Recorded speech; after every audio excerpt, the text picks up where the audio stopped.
अस्सलाम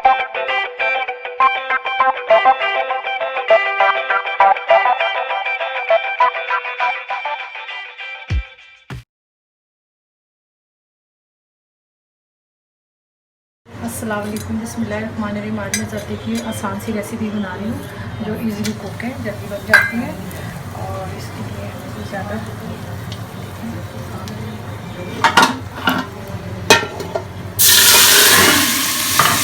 हमने इसके लिए चीनी ली है, तकरीबन आधा किलो चावल है और आधा किलो ये चीनी है। और हमने इसको चावल हमने पहले से बॉयल करके रखे हैं और ये हमने इसमें डाल दिए और चीनी के साथ ही हमने इसमें राइस डाल देना है।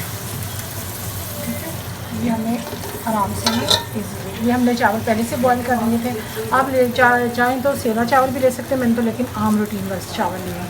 आधा किलो चावल थे और आधा किलो ही चीनी। पानी बॉईल करते हुए इसमें थोड़ा आधा चम्मच चीनी, आधा चम्मच हमने जो जर्दे का रंग होता है ना वो डाला है ना, तो इसका कलर ये हमने इसको मिक्स करा दिया।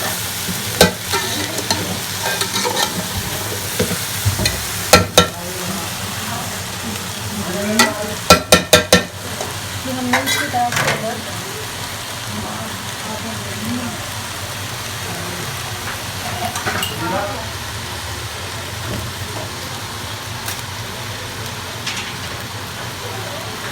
ये हमने इसमें हाफ लेमन, इसकी चीनी अच्छी से घुल गई है और ये इसका इतना पानी होगा और ये है कि अब हम इसे दम पे रख सकते हैं। ठीक है, ये देखिए इसमें थोड़ा पानी है, इसमें पानी हम दम पे रखेंगे। ठीक है, एक तवा रखें और उसको हम अच्छे से दम पे रखें।